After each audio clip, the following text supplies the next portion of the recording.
Greetings Kutniti community. Today we embark on a unique journey by covering the perspectives of global media houses on various issues that happened this year in India. Welcome to Kutniti Chronicles, where we cover narratives and stories. Well, what was the event that led to the most negative coverage of India this year?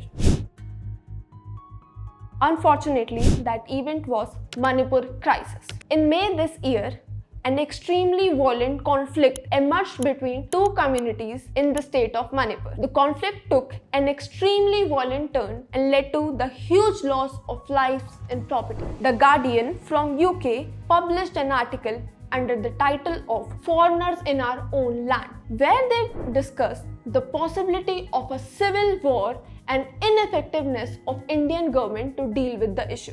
The Washington Post from USA published an article discussing internet blackouts that are used by Indian government to curb the domestic protests that happened in the state of Manipur. The Dawn of Pakistan regularly published articles covering the stances of opposition parties as well as the ruling party in the state. Unfortunately, the conflict is still not over yet. We sincerely hope that peace and harmony are established in the region as soon as possible.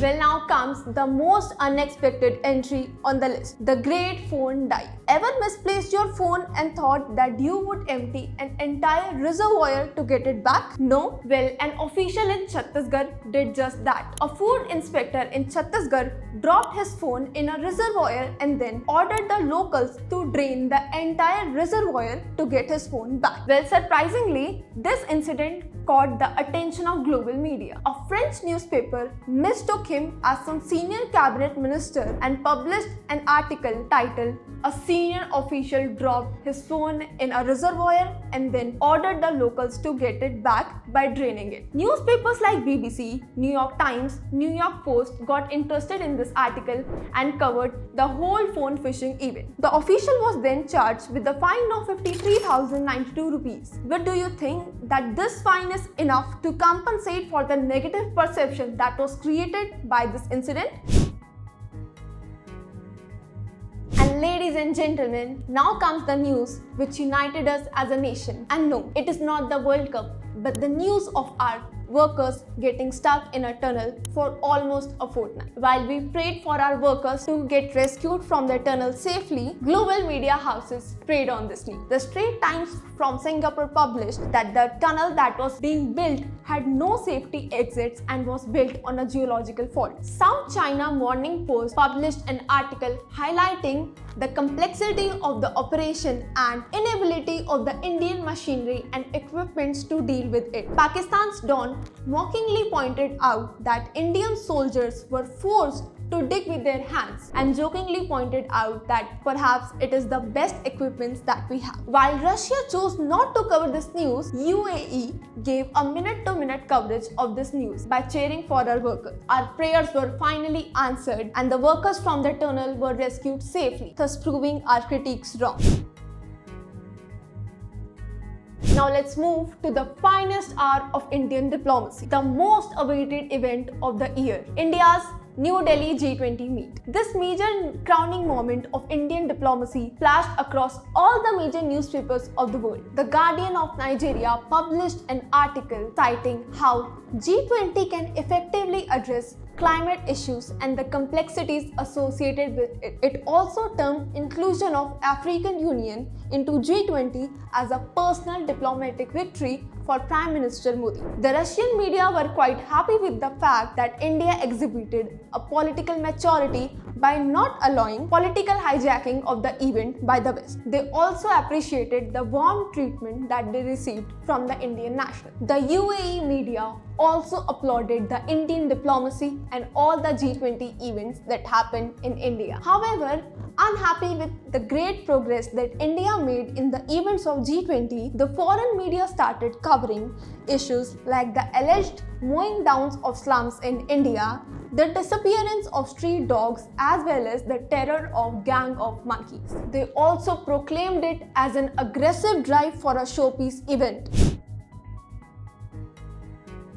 After the triumph of G20, we had a game of chess, the India-Canada diplomatic standoff. Ties strained after Prime Minister of Canada alleged that there was an Indian involvement in killing of a Canadian national, Niger. Niger has been termed as a Khalistani terrorist by Indian organizations. However, Canada terms him as an innocent plumber. Wall Street Journal of USA wrote that Indians cannot stand Justin Trudeau. Lacrosse from France wrote that in Canada, Sikhs live under the shadow of New Delhi. They also labeled India as a country which operates through espionage and targeted killings. And then we had FATF's grey list favorite contender and the butler of terrorist organizations, Pakistan. Pakistan finally got the opportunity to label India as a global terrorist state. Japan's Yomiuri finally gave the verdict by writing that Indian citizens were involved in killing of a Sikh leader in Canada.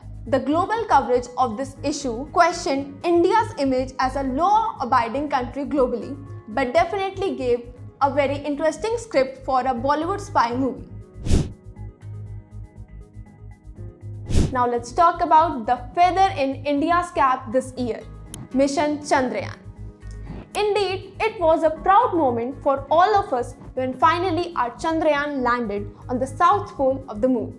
However, countries like China and France decided to take a jab on India by publishing the claims of the Chinese scientists who claimed that the entire landing was a false one.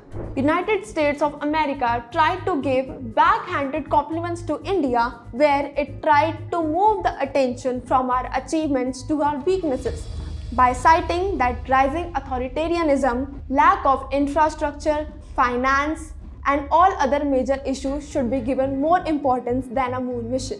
The coverage of countries like UAE, Japan, and Russia were definitely a breath of fresh air.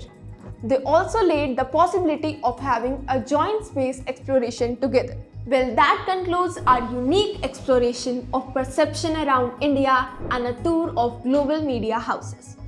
If you find value in this symphony of stories, do hit the like button, share our journey with others, and subscribe for more insightful content from Kutniti.